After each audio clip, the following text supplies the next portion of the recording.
Chapter 17. The Eternal Husband. Almost exactly 2 years had passed since the incidents we have described. We meet Velchaninov again on a beautiful summer day, in the train, on one of our newly opened railways. He was going to Odessa for his own pleasure, to see one of his friends, and also with a view to something else of an agreeable nature. He hoped, through that friend, to arrange a meeting with an extremely interesting woman, whose acquaintance he had long been eager to make. Without going into details, we will confine ourselves to observing that he had become entirely transformed, or rather reformed, during those 2 years. Of his old hypochondria, scarcely a trace remained. Of the various reminiscences and anxiety, the result of illness which had beset him 2 years before in Petersburg at the time of his unsuccessful lawsuit, nothing remained but a certain secret shame at the consciousness of his faint-heartedness. What partly made up for it was the conviction that it would never happen again, and that no one would ever know of it. It was true that at that time he had given up all society, had even begun to be slovenly in his dress, had crept away out of sight of everyone, and that, of course, must have been noticed by all. But he so readily acknowledged his transgressions, and at the same time with such a self-confident air of new life and vigor, that everyone immediately forgave his momentary falling away. In fact, those whom he had given up greeting were the first to recognize him and hold out their hands, and without any tiresome questions, just as though he had been absent on his own personal affairs, which were no business of theirs, and had only just come back from a distance. The cause of all these salutary changes for the better was, of course, the winning of his lawsuit. Velchaninov gained in all 60,000 rubles. No great sum, of course, but of extreme importance to him. To begin with, he felt himself on firm ground again, and so he felt satisfied at heart. He knew for certain now that he would not, like a fool, squander this money, as he had squandered his first 2 fortunes, and that he had enough for his whole life. However the social edifice may totter, whatever trumpet call they're sounding, he thought sometimes, as he watched and heard all the marvelous and incredible things that were being done around him and all over Russia. Whatever shape people and ideas may take, I shall always have just such a delicate, dainty dinner as I am sitting down to now, and so I'm ready to face anything. This voluptuous, comfortable thought by degrees gained complete possession of him, and produced a transformation in his physical, to say nothing of his moral, nature. He looked quite a different man from the sluggard whom we have described 2 years before, and to whom such unseemly incidents had befallen. He looked cheerful, serene, and dignified. Even the ill-humored wrinkles that had begun to appear under his eyes and on his forehead had almost been smoothed away. The very tint of his face had changed. His skin was whiter and ruddier. At the moment he was sitting comfortably in a first-class carriage, and a charming idea was suggesting itself to his mind. The next station was a junction, and there was a new branch line going off to the right. He asked himself, how would it be to give up the direct way for the moment and turn off to the right? There, only 2 stations away, he could visit another lady of his acquaintance who had only just returned from abroad, and was now living in a provincial isolation. Very tedious for her, but favorable for him. And so it would be possible to spend his time no less agreeably than at Odessa, especially as he would not miss his visit there either. But he was still hesitating, and could not quite make up his mind. He was waiting for something to decide him. Meanwhile, the station was approaching, and that something was not far off. At this station, The train stopped 40 minutes, and the passengers had the chance of having dinner. At the entrance to the dining room for the passengers of the first and second class, there was, as there usually is, a crowd of impatient and hurried people, and as is also usual, perhaps, a scandalous scene took place. A lady from a second-class carriage, who was remarkably pretty, but somewhat too gorgeously dressed for traveling, was dragging after her an Ulan, a very young and handsome officer, who was trying to tear himself out of her hands. The youthful officer was extremely drunk, and the lady, to all appearance some elder relative, would not let him go, probably apprehending that he would make a dash for the refreshment bar. Meanwhile, in the crush, the Ulan was jostled by a young merchant who was also disgracefully intoxicated. He had been hanging about the station for the last 2 days, drinking and scattering his money among the companions who surrounded him, without succeeding in getting into the train to continue his journey. A scuffle followed. The officer shouted. The merchant swore. The lady was in despair, and, trying to draw the Ulan away from the conflict, kept exclaiming in an imploring voice, "Mitenka! Mitenka!" This seemed to strike the young merchant as too scandalous. Everyone laughed, indeed, but the merchant was more offended than ever at the outrage, as he conceived it, on propriety. "Oh, I say! Mitenka!" he pronounced reproachfully, mimicking the shrill voice of the lady. "And not ashamed before folks!" He went staggering up to the lady, who had rushed to the first chair and succeeded in making the Ulan sit down beside her, stared at them both contemptuously, and drawled in a sing-song voice, "You're a trollop, you are, dragging your tail in the dirt." The lady uttered a shriek, and looked about her piteously for some means of escape. She was both ashamed and frightened, and, to put the finishing touch, the officer sprang up from the chair and, with a yell, made a dash at the merchant, but, slipping, fell back into the chair with a flop. The laughter grew louder around them, and no one dreamed of helping her. But Velchaninov came to the rescue.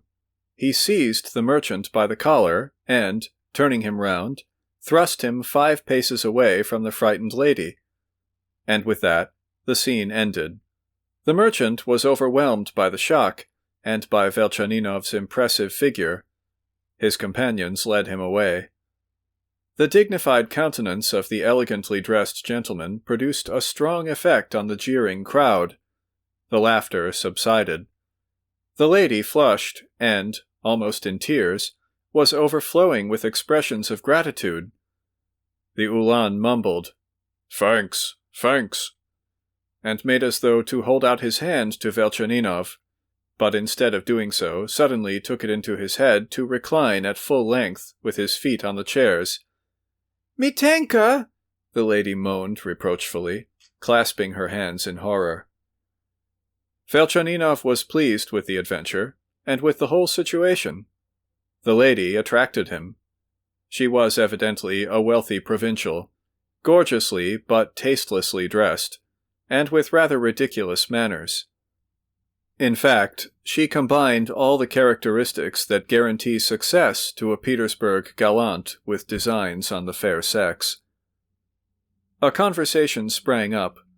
The lady bitterly complained of her husband, who had disappeared as soon as he had got out of the carriage, and so was the cause of it all, for whenever he is wanted, he runs off somewhere.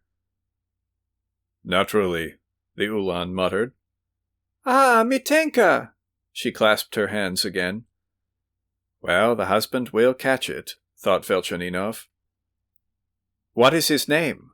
I will go and look for him," he suggested. "Paul Pavlich," responded the Ulan. "Your husband's name is Pavel Pavlovitch?"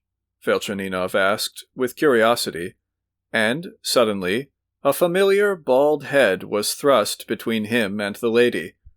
In a flash, he had a vision of the Zakhlebinins' garden, the innocent games, and a tiresome bald head being incessantly thrust between him and Nadyezhda Fedosyevna. "Here you are at last!" cried his wife hysterically. It was Pavel Pavlovitch himself. He gazed in wonder and alarm at Velchaninov, as panic-stricken at the sight of him as though he had been a ghost. His stupefaction was such that he evidently could not for some minutes take in what his offended spouse was explaining in a rapid and irritable flow of words. At last, with a start, he grasped all the horror of his position, his own guilt, and Mitenka's behavior, and that this monsieur, this was how the lady for some reason described Velchaninov, has been a savior and guardian angel to us, while you are always out of the way when you are wanted. Velchaninov suddenly burst out laughing.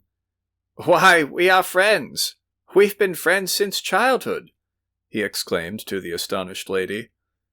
Putting his right arm with patronizing familiarity round the shoulders of Pavel Pavlovitch, who smiled a pale smile, "Hasn't he talked to you of Velchaninov?" "No, he never has," the lady responded, somewhat disconcerted. "You might introduce me to your wife, you faithless friend." "Lipochka, it really is M. Velchaninov," Pavel Pavlovitch was beginning, but he broke off, abashed. His wife turned crimson, and flashed an angry look at him, probably for the Lipochka. "And only fancy, he never let me know he was married, and never invited me to the wedding. But you, Olympiada—" "Semyonovna," Pavel Pavlovitch prompted. "Semyonovna," the Ulan, who had dropped asleep, echoed suddenly. "You must forgive him, Olympiada Semyonovna, for my sake, in honor of our meeting. He's a good husband." And Velchaninov gave Pavel Pavlovitch a friendly slap on the shoulder. I was only away for a minute, my love," Pavel Pavlovitch was beginning to say. "And left your wife to be insulted," Lipochka put in at once. "When you're wanted, there's no finding you. When you're not wanted, you're always at hand." "Where you're not wanted, where you're not wanted, where you're not wanted," the Ulan chimed in. Lipochka was almost breathless with excitement. She knew it was not seemly before Velchaninov, and flushed, but could not restrain herself. "Where you shouldn't be, you are too attentive, she burst out. "Under the bed.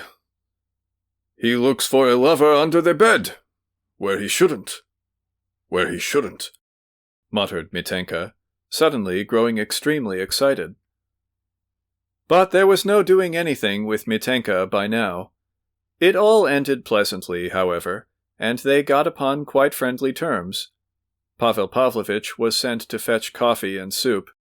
Olympiada Semyonovna explained to Velchaninov that they were on their way from O, where her husband had a post in the service, to spend 2 months at their country place, that it was not far off, only 30 miles from that station, that they had a lovely house and garden there, that they always had the house full of visitors, that they had neighbors, too, and if Alexey Ivanovitch would be so good as to come and stay with them, in their rustic solitude, she would welcome him as their guardian angel, for she could not recall without horror what would have happened if... and so on and so on. In fact, he was her guardian angel. "And savior, the Ulan insisted, with heat. Velchaninov thanked her politely, and replied that he was always at her service, that he was an absolutely idle man with no duties of any sort, and that Olympiada Semyonovna's invitation was most flattering. He followed this at once with sprightly conversation, successfully introducing 2 or 3 compliments. Lipochka blushed with pleasure, and as soon as Pavel Pavlovitch returned, she told him enthusiastically that Alexey Ivanovitch had been so kind as to accept her invitation to spend a whole month with them in the country, and had promised to come in a week. Pavel Pavlovich smiled in mute despair. Olympiada Semyonovna shrugged her shoulders at him and turned her eyes up to the ceiling. At last they got up. Again a gush of gratitude. Again the guardian angel. Again Mitenka, and Pavel Pavlovich at last escorted his wife and the Ulan to their compartment. Velchaninov lighted a cigar and began pacing to and fro on the balcony in front of the station. He knew that Pavel Pavlovich would run out again at once to talk to him till the bell rang. And so it happened. Pavel Pavlovich promptly appeared before him, with an uneasy expression in his face and whole figure. Velchaninov laughed, took him by the elbow in a friendly way, led him to the nearest bench, sat down himself, and made him sit down beside him. He remained silent. He wanted Pavel Pavlovich to be the first to speak. "So you are coming to us?" faltered the latter, going straight to the point. "I knew that would be it. You haven't changed in the least," laughed Velchaninov. "Why, do you mean to say," he slapped him again on the shoulder, "do you mean to say you could seriously imagine for a moment that I could actually come and stay with you, and for a whole month, too? Ha ha!" Pavel Pavlovich was all of a twitter. "So you are not coming?" he cried, not in the least disguising his relief. I'm not coming, Velchaninov laughed complacently. He could not have said himself, however, why he felt so particularly amused, but he was more and more amused as time went on. Do you really mean it?" And saying this, Pavel Pavlovich actually jumped up from his seat in a flutter of suspense. "Yes, I've told you already that I'm not coming, you queer fellow." "If that's so, what am I to say to Olympiada Semyonovna a week hence, when she will be expecting you and you don't come?" "What a difficulty! Tell her I've broken my leg or something of that sort." "She won't believe it," Pavel Pavlovich drawled plaintively. "And you'll catch it," Velchaninov went on laughing. "But I observe, my poor friend, that you tremble before your delightful wife. Don't you?" Pavel Pavlovich tried to smile, but it did not come off. That Velchaninov had refused to visit them was a good thing, of course, but that he should be over-familiar to him about his wife was disagreeable. Pavel Pavlovich winced. Velchaninov noticed it. Meanwhile, the second bell rang. They heard a shrill voice from the train anxiously calling Pavel Pavlovich. The latter moved, fidgeted in his chair, but did not rise at the first summons, evidently expecting something more from Velchaninov, no doubt another assurance that he would not come and stay with them. "What was your wife's maiden name?" Velchaninov inquired, as though unaware of Pavel Pavlovich's anxiety. "She is our priest's daughter," replied the latter in uneasy trepidation, listening and looking towards the train. "Ah, I understand. You married her for her beauty." Pavel Pavlovich winced again. "And who's this Mitenka with you?" "Oh, he's a distant relation of ours. That is, of mine. The son of my deceased cousin. His name's Golubchikov. He was degraded for disorderly behavior in the army. But now he has been promoted again, and we have been getting his equipment. He's an unfortunate young man." "To be sure, the regular thing. The party's complete," thought Velchaninov. "Pavel Pavlovich!" The call came again from the train, and by now with a marked tone of irritation in the voice. "Pavlich!" they heard in another thick voice.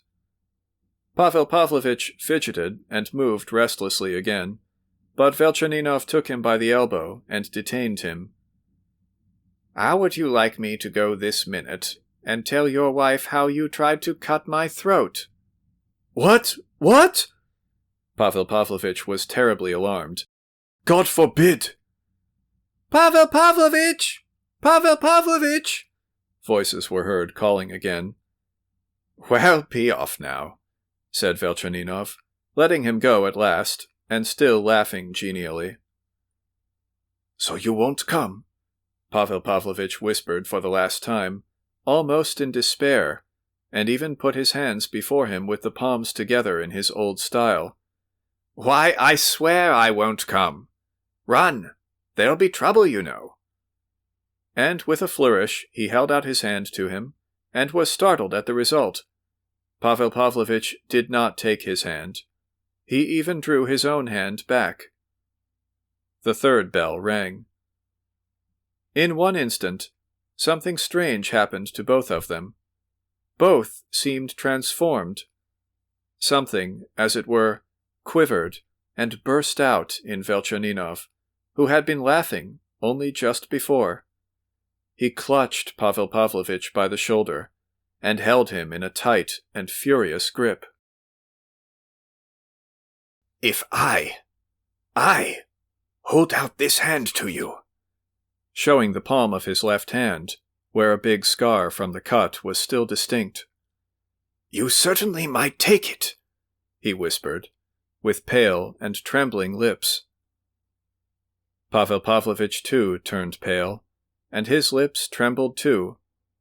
A convulsive quiver ran over his face. And Lisa?